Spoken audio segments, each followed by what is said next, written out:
Okay, so I'm glad to see you guys. And I thought, well, we're still looking at each other. It would be a good time to explain how I went from being an English teacher to getting a certificate in gerontology and pursuing other stuff. So I retired from teaching high school in 2001. I know that's a long time ago, but I there were lots of good reasons.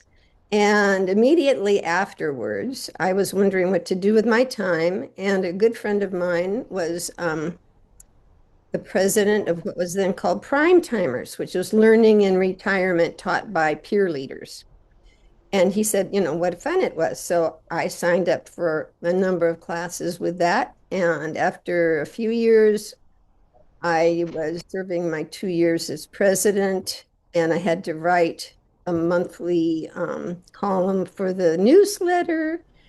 And somebody contacted me from the Enterprise Record, which we call the Chico Enterprise Wretched. It's a typical small paper. And they asked me if I'd be interested in taking over writing a column that was already named A Senior Moment. Appropriate. I think the earlier person had mainly written sort of chatty things, but being with all these other people that were involved in the prime timers classes, which then changed to Osher Lifelong Learning Institute, which is all over America. Um, I was getting really interested in all the problems and maybe rewards of old age. In my family, I have John's mom lived to be 101, my aunt lived to Oh, be 102, and my parents both had dementia toward the ends of their lives. My mom was 97, but she had vascular dementia, and my dad had Alzheimer's probably, or maybe a combination with Parkinson's. And I thought, this is something I should know about. So I started writing these columns. I think I did that from about 2010 to 2018. And while I was doing that, I was taking it sort of seriously and investigating particular um, topics, both of local interest and more expanded interest. And I was interviewing people at one of the residential care homes. It was assisted living level. And I got really sort of horrified about what a restricted life it was for some people who were still very able in a lot of ways. So I thought, I think I'd like to really learn more about this, and maybe I could do some kind of consultation with elder facilities to make things better. That was my first thought. So I discovered that Chico State had they didn't have a master's program, but they had a certificate in gerontology, and the different departments fought over who had to do it because there wasn't much funding and it was all that. But it entailed classes like multicultural health, the official nutritionist nutrition class, a lot of the things about the different, um, all the different government entities and rules and things like that. So it was pretty interesting. And somebody recommended to me this book by Elkanon Goldberg that we're going to be one of the books we'll discuss today. So that's sort of how I got on this topic. But this is my disclaimer. I originally wrote this article, which was much shorter in 2013. So I'm going to count on Laurel and Alice and everybody else to say, well, that's what they used to think, but now we have this information. Okay, so this is a collaborative effort. And I'm hoping also everybody in here has information about their own lives, their own encounters with the wisdom or the lack of it. So I figure, as Tony has pointed out, when I've got the PowerPoint going, I'm not going to be able to see everybody, and I'm probably going to be distracted by thinking. So please don't raise your hand. Please just find a good spot to jump in and say things that you want to add. Okay? So where we're going today with this talk. First of all, we're going to talk about the traditional role of the wise elders in from the standpoint of anthropology and literature and folk tales and things like that. And then we're going to come up with the working definition that we'll be using during this discussion. Then we're going to talk about mental deterioration with aging. That will be fun. Right? And then we're going to talk about compensatory wisdom. What do you get when you lose some of your mental capacity? What do you get as a sort of a consolation prize? And then we're going to look at three books that talked about brains as having, there being dual processors. They have two different systems running at the same time. One of them being sometimes under the label of intuition, and that's supposedly what elders have more of. And then we're going to talk about not only the fact that when you get older, you have brain changes, but also you might not be using or analyzing your instinctive impulses carefully enough so that you can be sort of led astray to not being wise in your choices. Whereas with a little bit of effort and awareness, you could avoid that pitfall. And then the last part will be what we should do to try to increase our chances of being wise elders. Okay, so that's where we're going today. And now, have you given me the right to share the screen, O Master of all masters? Tony, can I Yeah, share? go ahead and do it, and then I'll get a request or something Oh, like I'm that. sending the request. Okay. Okay, there we go. Okay. So let's go to, are you guys seeing my screen right now? Nope. Nope. No, uh, Hold on a second. try. I did give you permission. So Oh, I didn't do the share. Hold on. I knocked everything off here. I have to get to share. I feel your pain. Okay. How's that? Can you see that? Yeah. Yes. Yes. Now we're going to go to the slideshow and we're going to start there. Can you see that? Yep. Everybody? Yeah. Okay. So, our topic is you're going to be a wise elder or an old fool. And in the search of wisdom, aging can work for or against us. So, we're going to talk a little bit, just briefly, about the role of the wise elder, both the study of ancient cultures and some current very primitive cultures show that in most of them they are led by either a single or a council of elders who it is assumed because of their life experience are in the best position to guide the group and help its survival. And oftentimes, for the males, there will be a council of elders. And if the young guys are all full of energy and they want to go off to war or something like that, they can calm them down and help them consider what the main survival good is for the tribe. And among the women, there are usually wise women who are knowledgeable about which herbs to use for illness, what foods are safe to pick and eat, how to help people giving birth, how to raise children, all of these things. So there's a long tradition of having the idea that passed on life experience is going to put you in a good position to be the leader of a group. So, and then in literature, we have a lot of examples. We won't go into all of them, but you might think of in the Iliad, where you have Achilles, who's just he's all full of righteous anger and he's pouting and he won't do his part for the war. And you have to have an elder like Nestor who is going to advise him to not be so egocentric and to think about the good of the group. And then in folk tales, if you look at how many people here have read or are familiar with Joseph Campbell's The Hero with a Thousand Faces. Okay.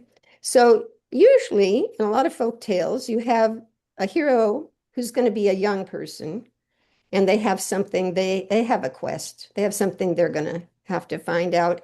And very often they're going to get their guidance either from a wise old man who in all the cartoons, of course, is sitting at the top of the mountain, right? Dispensing wisdom.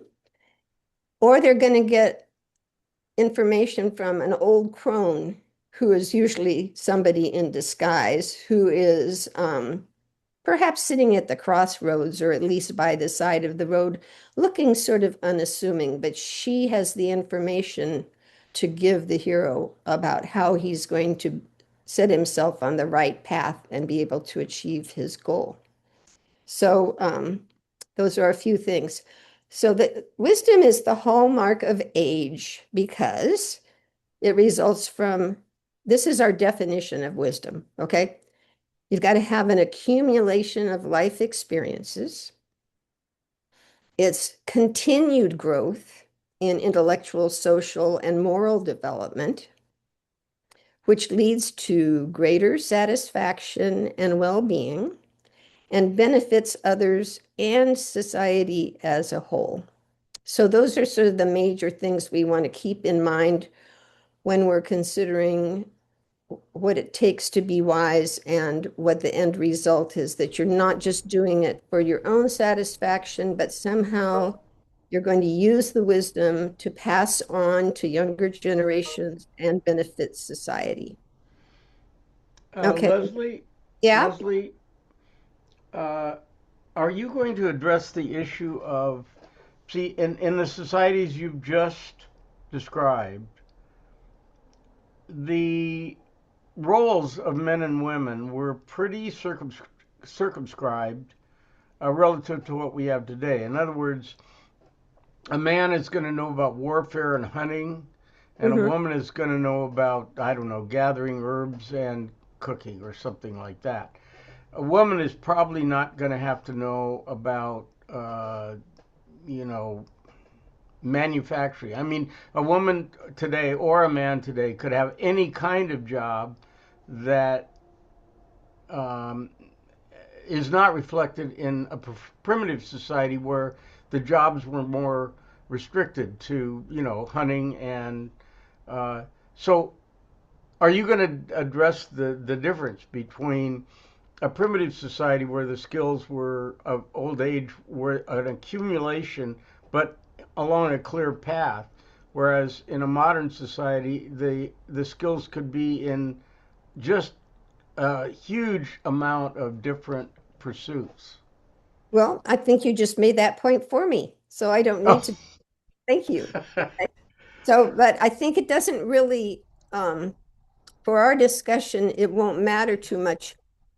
You will personally be accruing the information from whatever you're doing. And if it was more divided along gender lines, earlier, although certainly in a lot of societies, it still isn't.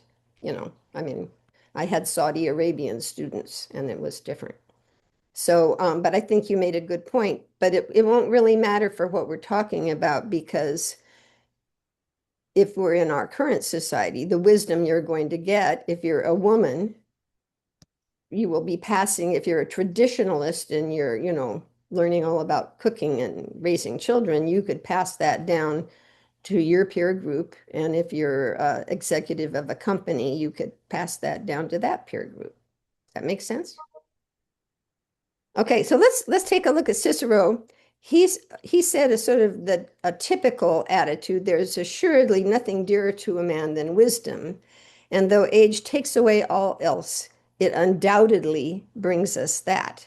And Tony's going to and has said no, but so let's take a look. The root sen means elder, and that's why they chose the word senator and senior members of society. Those were chosen to make the laws and guide the country. And sen is also the root of senile, which means foolish lack of judgment and mental ability among the elderly. So uh, it has the two sides of it, and we're going to be looking into both of them. In literature, you also find lots of examples of old fools, like Polonius giving advice to Hamlet, or King Lear totally misjudging the situation with his daughters. So we have, Tony, this is your guy right here.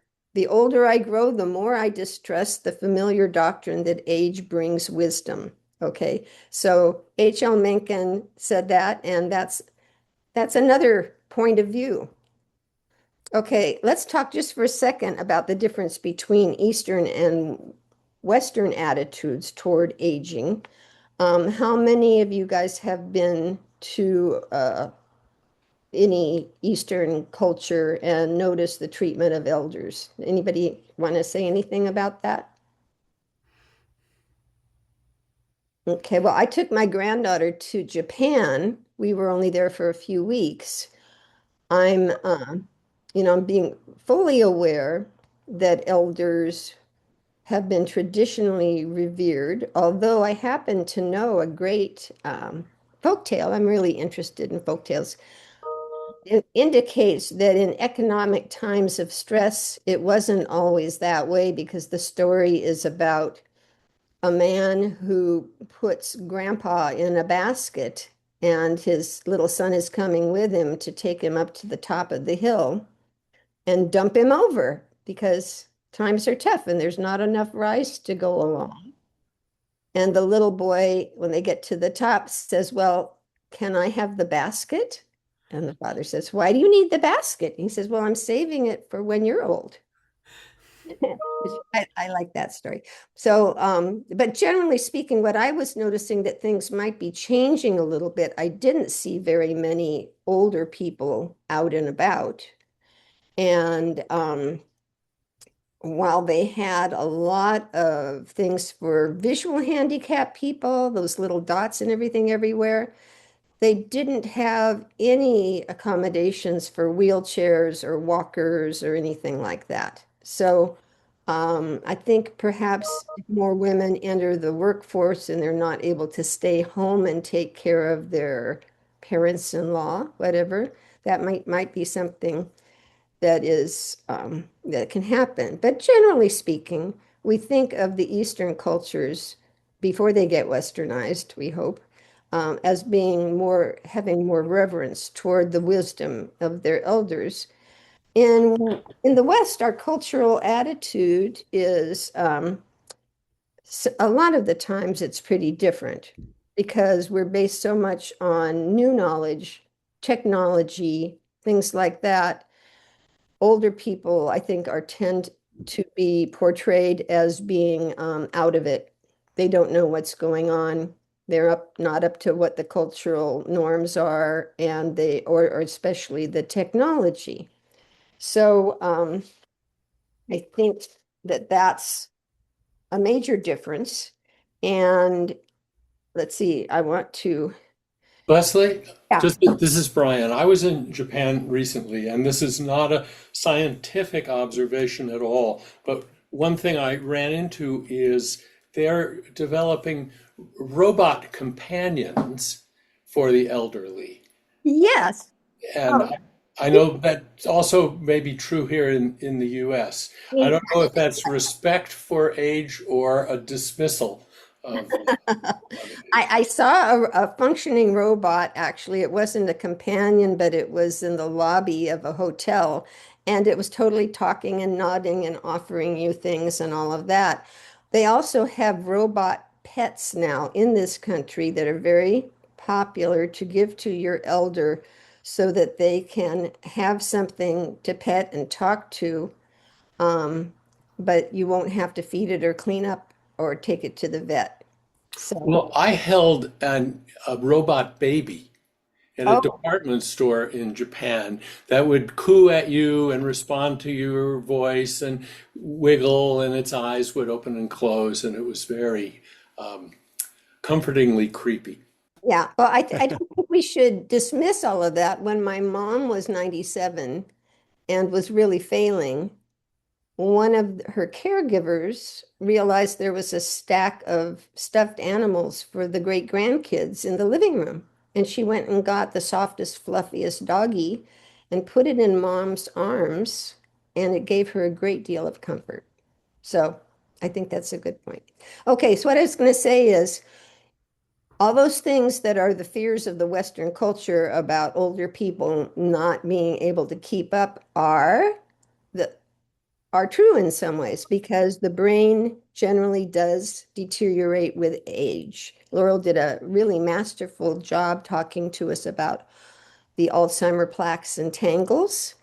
And we had, you can have mini strokes and vascular dementia, which it was interesting for me to see the different ways my mom's dementia um, showed itself than my dad's. It was very different. Generally speaking, they say that people with Alzheimer's are not that aware of what they're missing. And people with vascular dementia are um, usually aware that they cannot remember things and they can be distressed by it. For example, there's a standard test that they do at neurology offices where you're supposed to draw the face of a clock and put the numbers on it. And they say that usually a person with Alzheimer's will struggle and try, and they may get all the numbers crowded up in one corner or something, but they'll take the task to the end and not really be aware that maybe that's not right.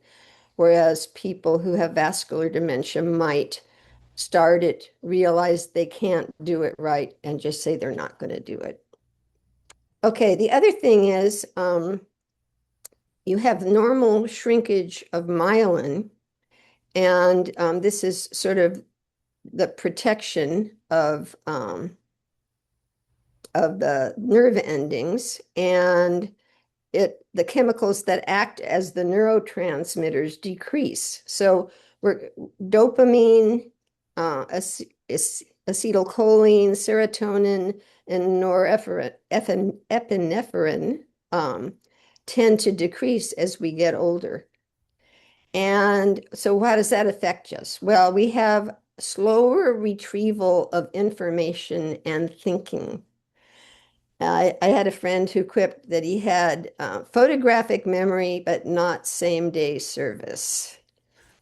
And I have this image in my own mind that I know something, but I've got this old librarian wearing carpet slippers, sort of stooped over, shuffling back into the stacks to look for what it is that I know it's there, and shuffling slowly back.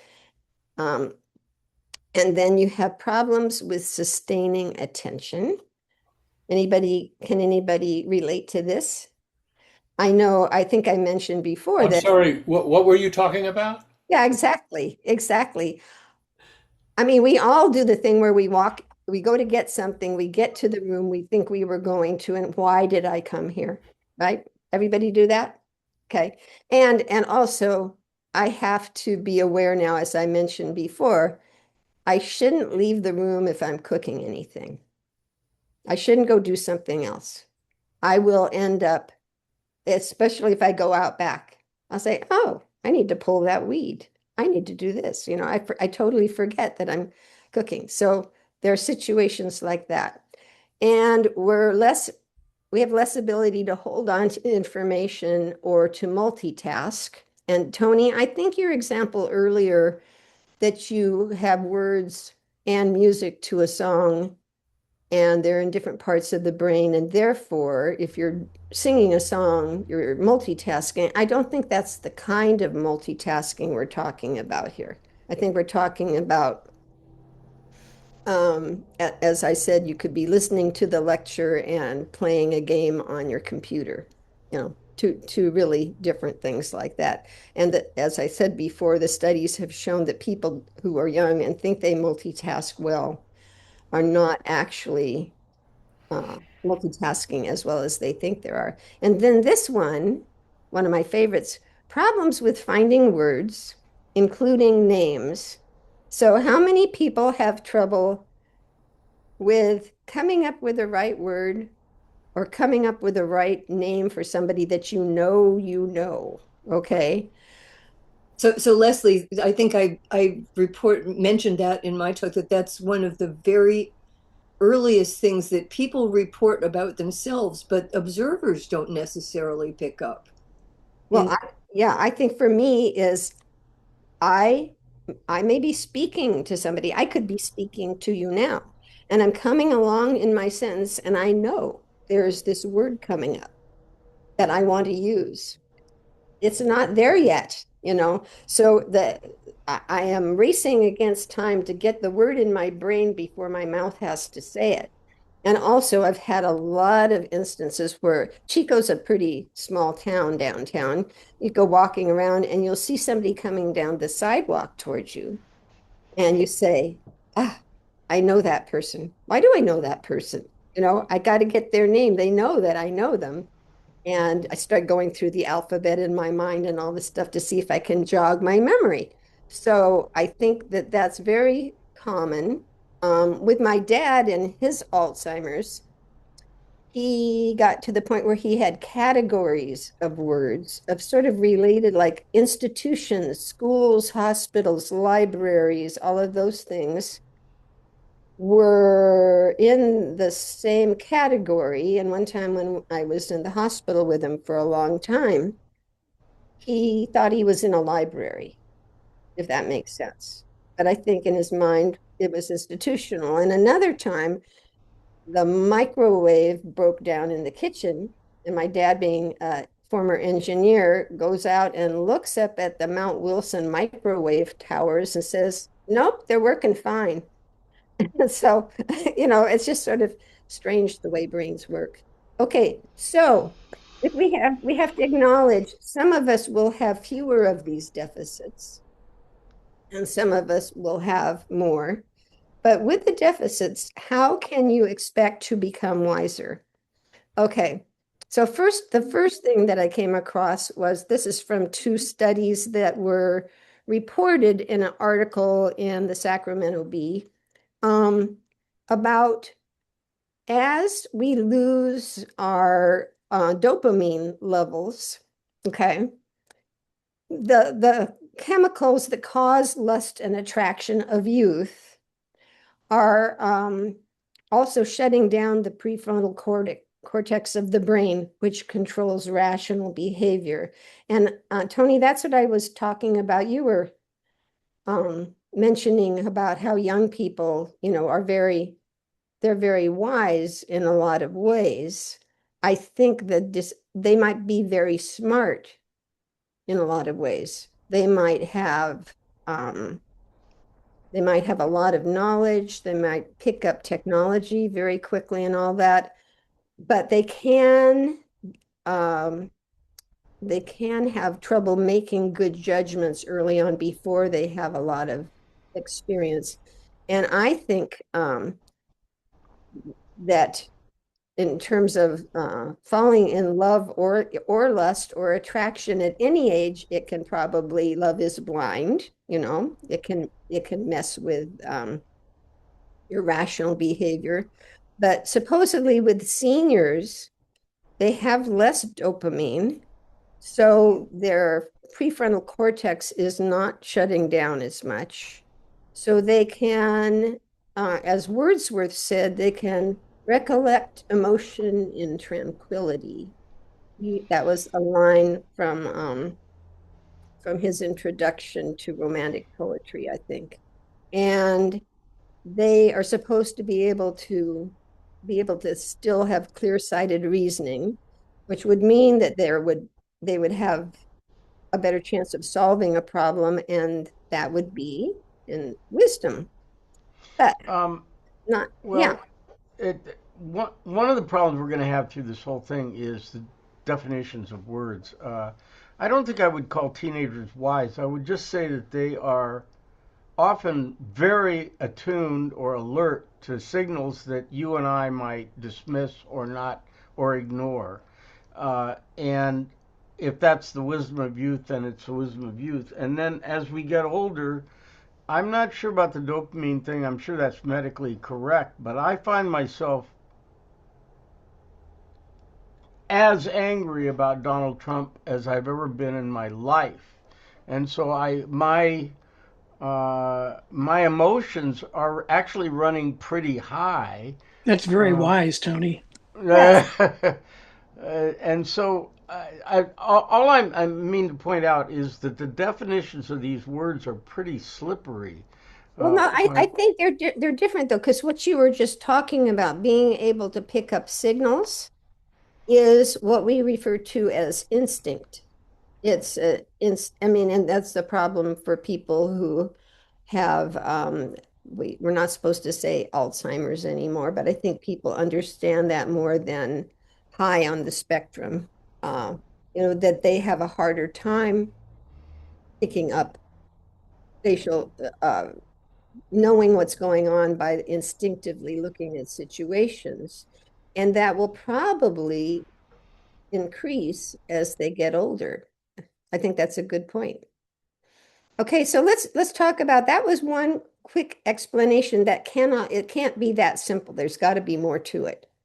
So this is the first book that I came across. Elkanon Goldberg wrote The Wisdom Paradox: How Your Mind Can Grow Stronger as Your Brain Grows Older. And he says that younger brains learn new information more quickly and are better at focused problem solving. But older brains recognize a problem or an object as a member of a familiar, recognizable group, and they find a solution seemingly without having to think about it. So think about that when it becomes almost an intuitive thing about what you should do in this case. You're maybe not stopping to measure things or look up evidence. You sort of know what to do. And so he says that this pattern recognition is the foundation of wisdom, is that you're going to just from recognizing these patterns. And see, so he says it's the patterns are the condensation of vast prior analytic experience, not just instincts, but analytic experience compressed and crystallized. That's and the way that happens is that each time we experience something in our lives that's sort of similar, that sort of fits within that pattern, that area of our brain gets reinforced. The memory loop gets reinforced so that even when you are, if you have dementia, you know how if you have dementia, things that were overlearned, you still remember? My friend that I visit several times a week was a pianist, and she has a very interesting dementia. She often wakes up and thinks she's 18 years old and she's in Appleton, Wisconsin. And she is surprised each time to find she's in Chico. But if you sit her down with a piano, she'll just start playing the piano. And she can go from one key to another seamlessly and all of this. So we have things like, they say you never forget how to ride a bike. You have things that are sort of overlearned that will stick with you longer. And if the things that you have overlearned are not just how to ride a bike or how to play the piano, but how to recognize a certain type of a situation, then that's going to stick with you even if you start having those other mental problems that we talked about. Now, the thing is, this works to our advantage most of the time, maybe overwhelmingly the majority of the time, but not always. And that's where you can get into trouble. Yeah, Leslie? Yeah. Just thinking about that, the description of this is exactly how AI is supposed to work, by accumulating a lot of past or existing things and looking for similarities.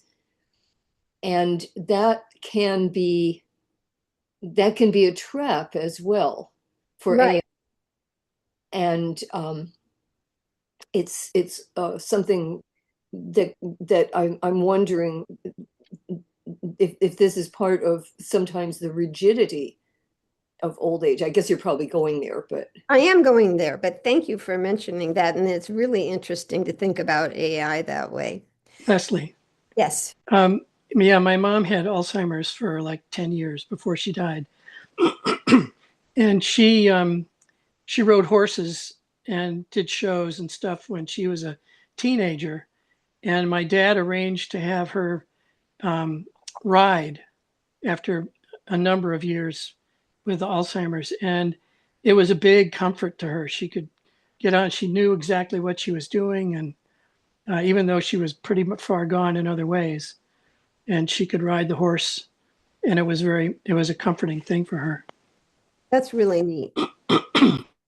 Okay, so we can get into trouble, as Laura was just talking about, when the thing that has become our recognition of a pattern was based on a lot of experiences that weren't really carefully looked at or analyzed, or where you didn't use logic. As I said, pattern recognition is not an automatic entitlement of aging.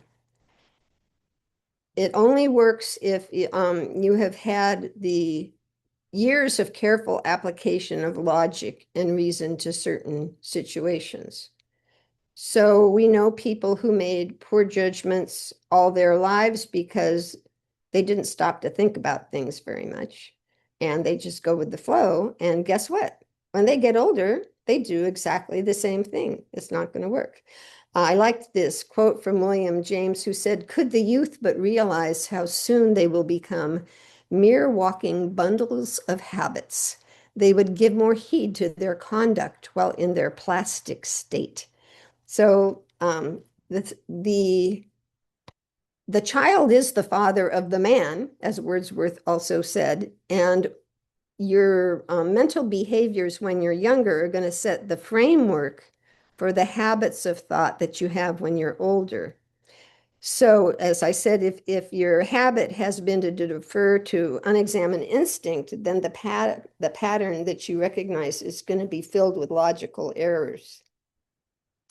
Okay, here are 3 sources of books that were written in which they discuss 2 different systems that run concurrently in your brain, and your brains are acting as dual processors. They don't all use the same exact, they don't use the same vocabulary for everything. And they didn't have the same purpose in writing their books, but they had enough similarities that it was interesting to read all 3. This first one, Thinking Fast and Slow by Daniel Kahneman. And he got the winner of the Nobel Prize in Economics. So that's coming from one viewpoint. And then this is Richard Thaler and Cass Sunstein. They wrote Nudge, Improving Decisions About Health, Wealth, and Happiness. And this one is Incognito, The Secret Life of the Brain by David Eagleman, who is a neurologist. Okay. And they agree. Sorry, I have all these extra things on my screen now that are getting in the way of me seeing what I wrote. That the brain uses 2 complementary operating systems. They're using different terminology, but they all 3 agree that they mean something a little different from what Goldberg was talking about when they say instinct. So they're talking about system 1, you have this automatic or instinctual brain, and it operates unnoticed in the background all the time when you're making a decision. And these words, you know, you could use them to refer to it: intuitive, implicit, heuristic, reactive, impulsive. Okay. And then you've got your analytical or reflective brain over here. And it's a very aware thought process that you have to use some effort. You know, you're saying, okay, I need to think about this.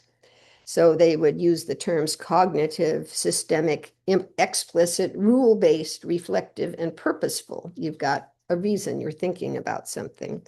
And these are not just theoretical concepts. Apparently, they have been mapped as systems in your brain that you can see on a scan.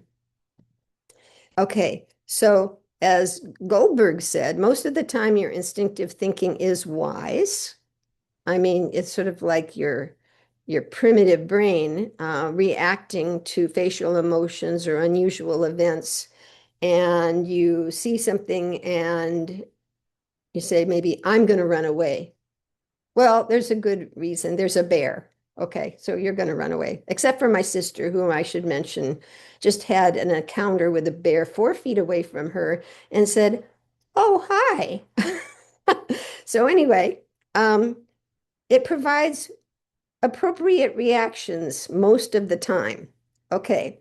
However, there are situations in which it can get us into danger. First of all, because it was designed to protect us from danger, a lot of times, even if there isn't a danger, people can overreact without thinking with unnecessary fear or anxiety. They get a fight or flight response just as an automatic instinct, and they don't stop to think about whether or not that's appropriate. I am thinking about my former next door neighbor who, when Trump started making a lot of noise about the dangers of immigrants and going to deport them all, she fired her Hispanic housekeeper of like 20 plus years. She said, well, maybe, you know, ICE will come get me because I hired her and she could be without papers. She never asked her, you know. So you can as you get older, particularly, react out of fear and anxiety to situations without sitting down and thinking about whether or not it's an appropriate response. Okay. And then, See, yeah, one thing I learned when we were doing the Cranium Command show for Wonders of Life Pavilion at Epcot is that the fight flight reaction is so embedded in us, it's hardwired into us that it often comes into play, as you suggest, when it's inappropriate. And we're in the course of, you know, the day in the life of this 13-year-old boy whose brain we're inside of. He's very nervous about a crush he has on this girl in his class, and it causes all the body systems to react in a fight flight manner when it's not helpful at all. So you have to kind of, you know, it was a good learning for me to understand that. yeah, that's a very good example. I like that. This next one, the next thing is it creates stories to explain information it receives and sometimes jumps to conclusions without much research or investigation. This is my mom, okay? I mean, this explained to me a lot. I've started figuring out my mom as I've gotten older. She was a wonderful person, very kind, very smart, all of these things. But her way of approaching information was her intuition caused her to, when she didn't know what had really happened or what the motive really was, she would just make it up. And then she would present it to herself and to me as a fact. So as I've started doing family genealogy, I have found that probably 9/10 of everything my mom told us about our family history was totally wrong. She made it up. Okay. And I think that people do that. They'll just say, well, especially ascribing motives to other people's actions without checking into it. So Leslie, Yeah. to comment, that's one of the features of Lewy body dementia is hallucinations and delusions. Mm-hmm. Very, little teeny tiny clues get turned into all sorts of bizarre things. So my mother, who was normally a very rational and connected to reality person, had strange. I went over one time and she said, "Well, we can't use the bathroom because there's been a body discovered there, and we have to wait until the police come and clear the police tape and all of this." And it turned out that one of her meds had fallen on the floor. My father didn't like actually sticking it in her mouth, and he managed to, somehow between them that it had gotten dropped. But it was a bath mat that her visual perception had screwed up. Apparently, she perceived that as a body on the floor, and then this whole story got invented around it. And interestingly, that's also the kind of thing that AI does. Is that AI has a little bit of Lewy body dementia or something. I know they call it hallucinations, which I have had interactions with AI where it totally made up a story that way, just using one or two words. Well, what you're reporting, I think from what you have taught me, Laurel, and what other people have said, my mom might have had Lewy body dementia, and I think that my Aunt Jean, who lived to be 102, also did, because Yeah. I came to see her, and usually she was pretty good with her hallucinations. They were mostly happy. But Yes. Yeah. she My said mother there were scared. bodies hanging from the blades of her ceiling fan, and that the people there were going to blame the deaths on her. You Yep. know, that's not too happy.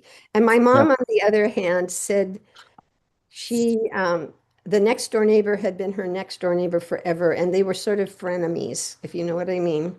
And my mom said that her caregiver's husband, who had been interested really in this woman, had a knitting machine and did knitting, was having an affair with this lady next door who was in her 80s, by the way. And I said, Mom, I don't think so. Why do you think so? And she said, I can hear them, So it was a real Delusions and hallucinations are very characteristic, and it I believe that it's all connected with this particular part of the brain. And interestingly, my mother never had any memory problems. She remembered things that happened in the morning she could tell you about in the afternoon. Her short-term memory was unaffected, and her vocabulary was pretty solid. But the delusions and hallucinations, and it was clear that executive function that might override this was not functioning. okay. Laurel, do we have an anatomical identification of the part of the brain that may be responsible for those hallucinations? That seems to be a distinct part of the brain from like what you were describing as her perfectly good memory, short-term memory. It's not hippocampal. I think it's in the frontal area, but it's not frontal lobe. It's not frontotemporal dementia. And there's also that would be more the executive function, but the visual cortex is apparently affected. Really? Brain processing of visual images.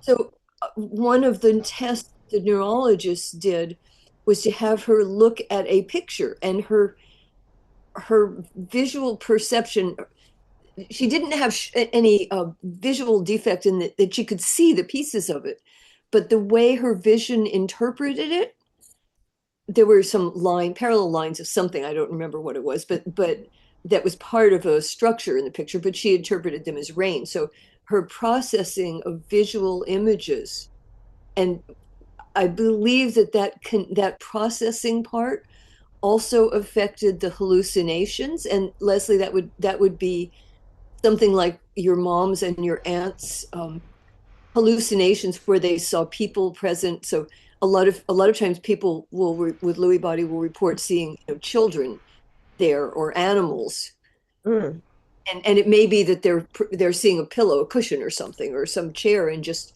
and their processing and interpretation of it is screwed up. yeah. Well, who knows? I may go down that road. We'll have to wait and see how interesting it is. Okay, third thing here.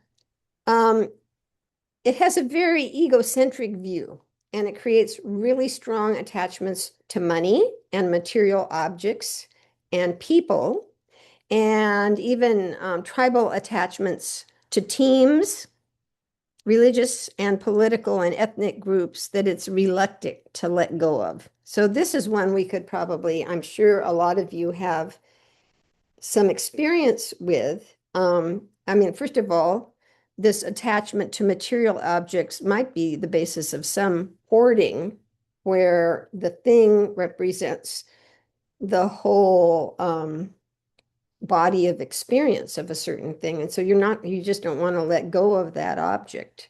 And the other thing would be, I think, uh, teams. I'm so fascinated by what I see as this sort of irrational attachment to a team. My husband, John, was a Dodger fan, living in Northern California, which was interesting. But if he met anybody else who was a Dodger fan, he totally irrationally, that was his new best friend, you know. And it's inherited madness because my daughter's the same way. But I think with most professional teams, there's not really something there to feel kinship with. I mean, they get traded around and it's all about money and all of that stuff. I don't know. What do you guys think? When I was sweeping chimneys up in New Hampshire, there were a couple of places I went to, and every horizontal surface was covered with stuff. You know, the kitchens might be full of canned goods or whatever, and or magazines, neighspapers, but every available space was full of these hoarded objects.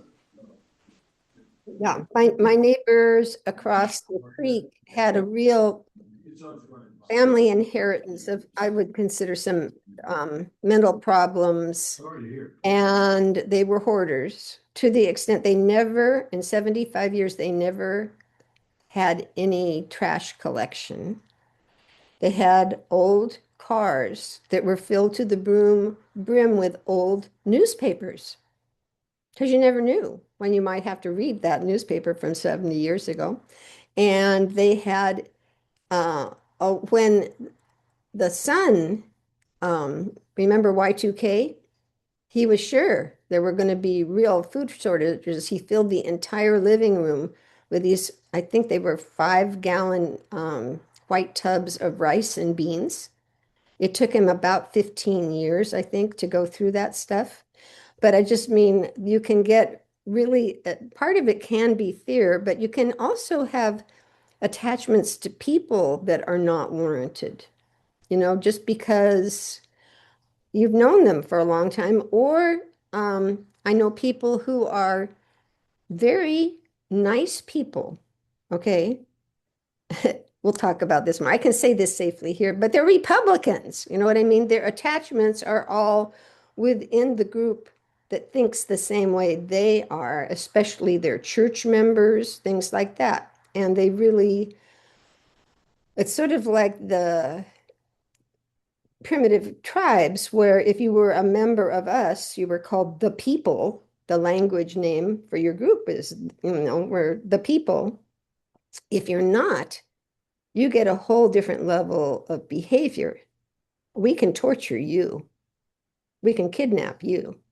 We're going to treat you totally differently than we treat people within our group, because you are other, and sometimes maybe not even human. You know, your treatment's not going to be human.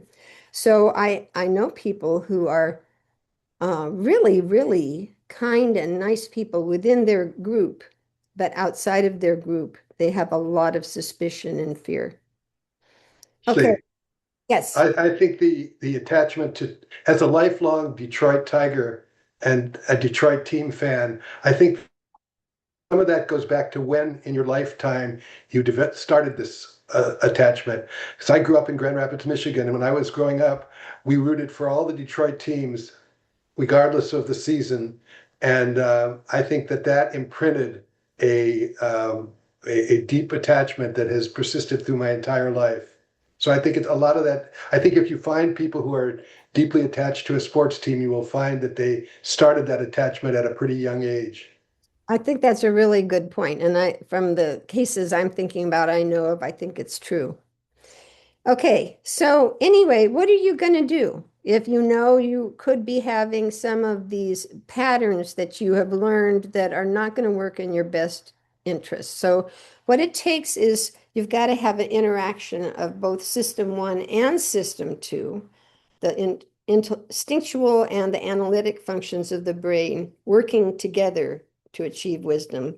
You have to recognize when the instinctive reactions are questionable and then use logic to analyze them. You can say, okay, this was my gut level reaction, but now I've got some time to think about it. And I'm going to look into it rationally, maybe gather some evidence. Is that really a very good conclusion?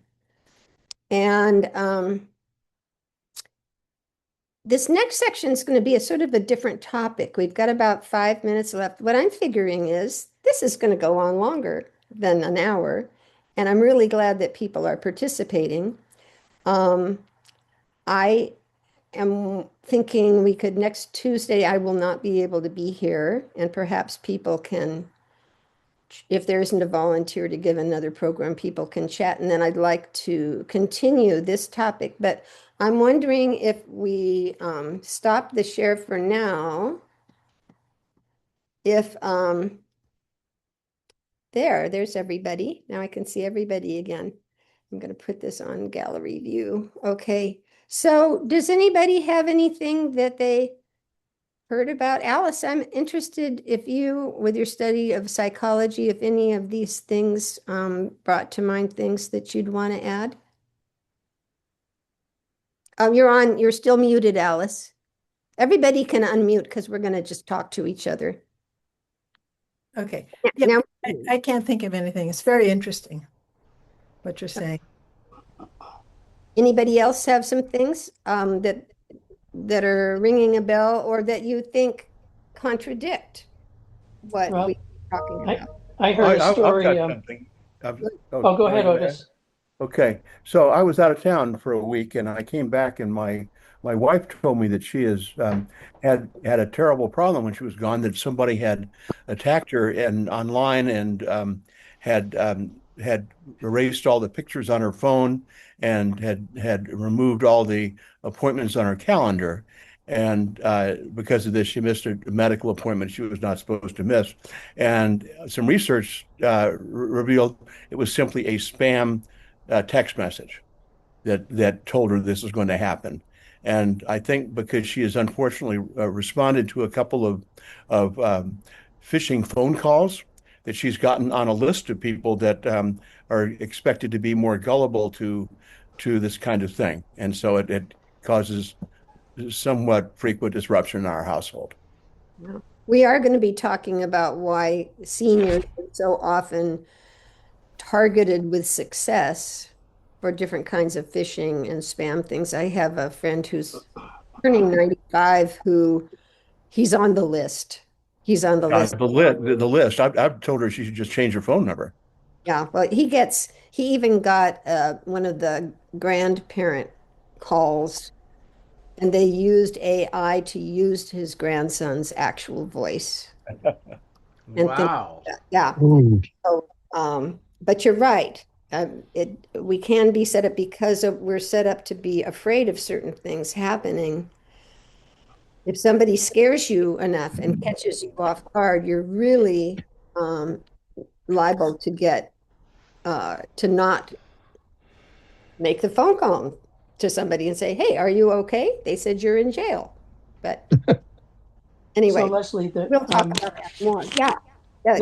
I heard this story was told by a woman who was a psychologist, but she was also a stand-up comic. and she said that she was driving with her mom was driving, and she drove through a stop sign, and she thought, oh, now I'm going to have that conversation with my mom, and take the keys away and all this. She went through another stop sign, and she said, Mom, do you realize you've driven through 2 stop signs? And her mother said, oh, am I driving? Ah, Oh my God. Maybe true. driving is one of those Well, things. on the other end of the spectrum, I told my wife, By the way, you can have that added to the system where it realizes it gets the water, and otherwise you get the smell back. Who are we The talking to? water gets. Yeah, what are we hearing?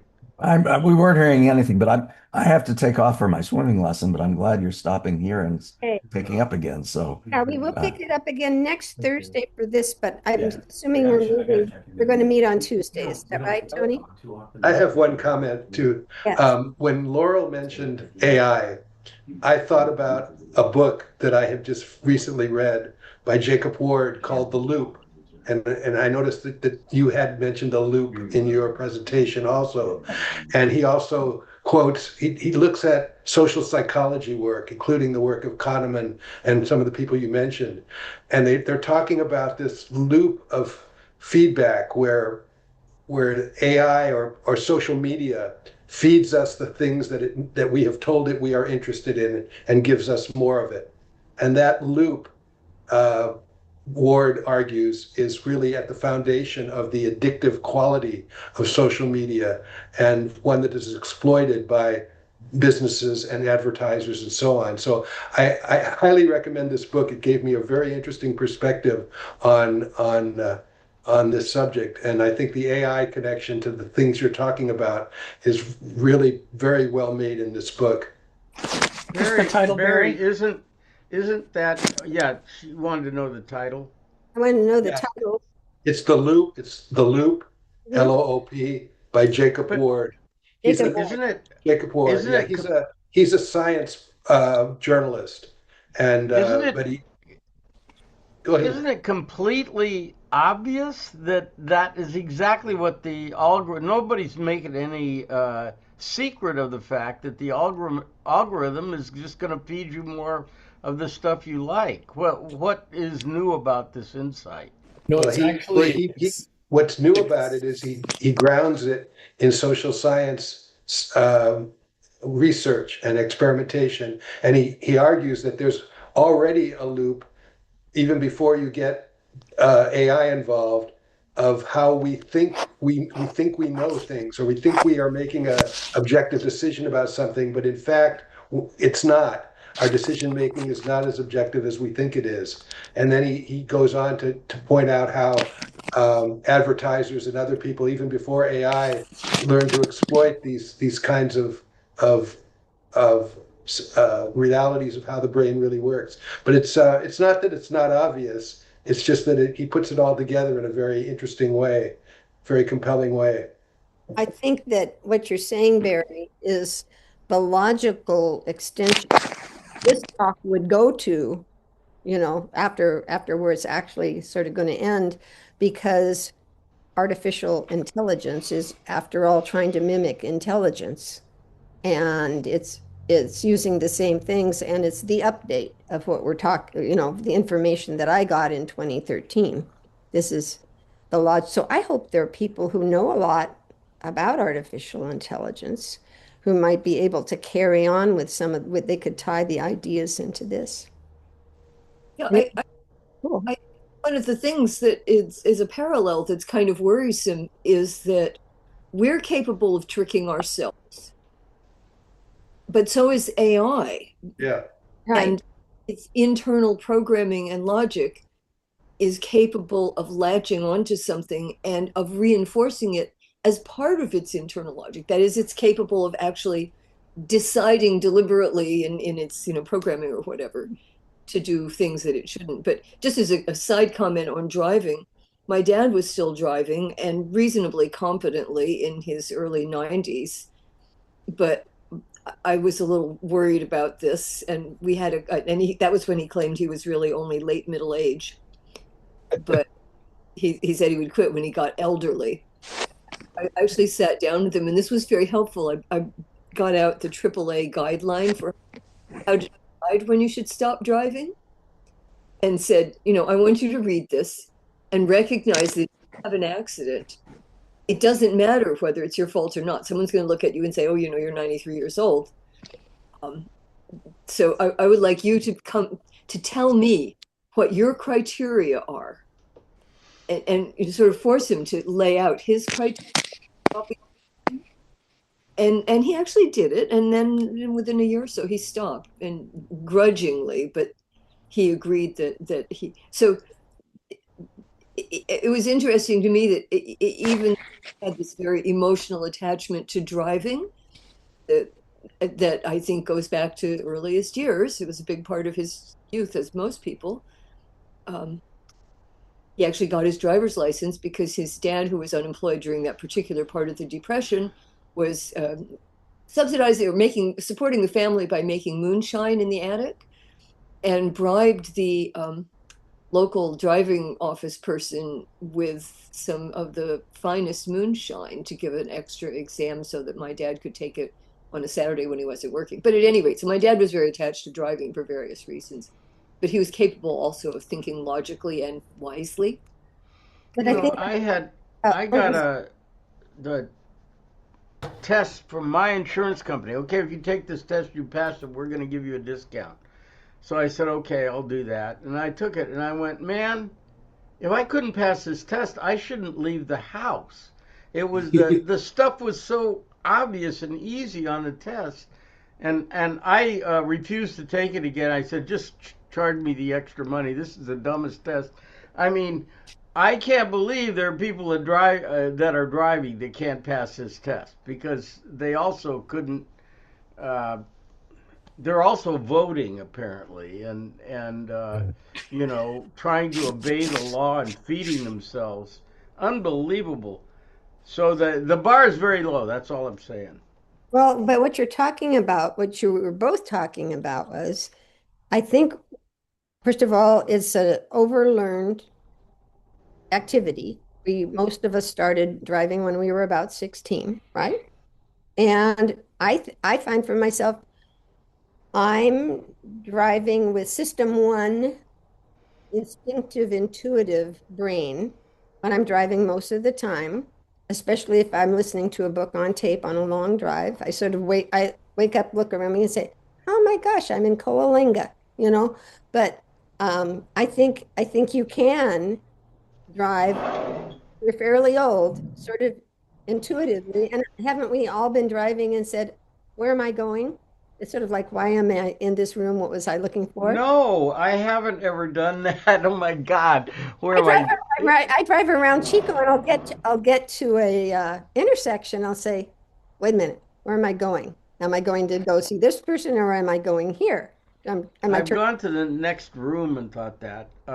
I'm interested in that issue. You're calling it, what did you call it? Not habitual, but well, it's sort of the intuitive, instinctive. Intuitive. Right. I'm interested in the anatomical. Just what I asked Laurel about this, because it seems to me it's not so much. There's more refinements to make here, because there are things that you learn. Like, I can play drums. I couldn't tell you how to do it or anything like that. I've been doing it forever and ever and ever, but I don't know anything more about it than I did when I was 6. And then there's other stuff that I had to learn, and it was an accumulation of knowledge. I think there's different parts of the brain involved. It's not just a matter of you've been doing it a long time. Well, yes. It's also a memory in the brain is not located in one location. It's located in many locations that have together. They have to talk to each other and come together. The information I will try to find out, because one of these things I read said that they had done scans and could physically locate these two different systems, but I didn't see the scans. So let me see if I can find out more about that. Yeah, The As it's it's partly also that just it's muscle memory as opposed to uh, yeah, procedural memory. There's procedural memory. So you know how to do certain things without thinking about it because the classic example is riding a bike, but playing drums or maybe playing piano or something that is a procedural memory that you retain much longer than the episodic memory. So one of the standard tests is to tell people, episodic. What do you mean by episodic? the short-term recall, longer-term recall, Okay. and it's a different kind of memory, and it works a little different way. Is it and I know Leslie just said the memory is spread throughout the brain, but is there any anatomical center for memories that are say what do you call it, procedural or something, like how to play the piano, like the lady we heard about? Is there an anatomical place in the brain where that is stored, that knowledge, as opposed to um, you know, what I guess you're calling episodic memory? So the neat thing, Tony, is that you can do brain scans while people are alive now and while they're currently thinking. Right. You can see just what you're talking about, what part of the brain is lining up when I'm either doing this action or thinking this thought. Is that correct, Laurel? And it's like functional MRIs. Actions Yeah. flowing And part to so, yeah, And and so that's a there's some little piece of your brain, Tony, that's the drum playing piece. It's a whole collection of things. It's sort of, if you think about what it takes to read, which is something that is for most of us part of our procedural memory. You don't have to think about looking at a page and having, doing it, sounding it out bit by bit. But there's a lot of literature now on the different pieces of the brain that are engaged when you read. So obviously there's visual processing, but it connects to a whole bunch of other things. And interestingly, some of the pieces of the brain that go with reading are pieces that have been co-opted that do other things in humans who don't read or in other animals, and they've sort of been co-opted to recognize letters. There was a dropout in what you said, and I couldn't hear whether you said there's not or there is.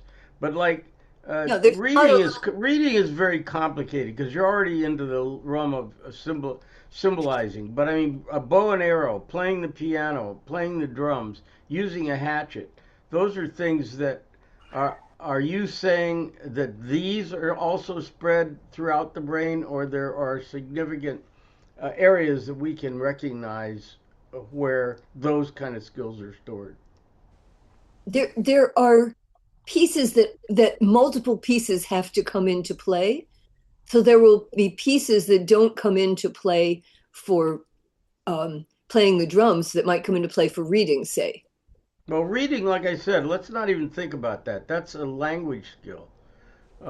I'm thinking about muscle memory things. Yeah, okay. So playing the drums versus say riding a bicycle. Right. There are different parts of the brain, and some of them will be common, but I think there are different. One piece of the brain may do a specific thing, but it doesn't operate all by itself. It has to have other pieces working and connected, and it's the communication through the brain. And that's why you get things like you could have a stroke that affects a part of the brain that you think is connected with one thing, but because something else goes with it. I'm sorry, I'm not being very clear here. But I think this is, I'll see, I'll tell you what, between now and next Tuesday, let me see if I can find some specific information on Tony's question. Okay. And I hope you guys will be thinking about any questions that arise in your mind later. And when I see you on next Tuesday, we'll have question and answer time before we start with where we left off on the slideshow. Is that okay? All right, now just let's kill the recording for now, and I want to ask you a couple of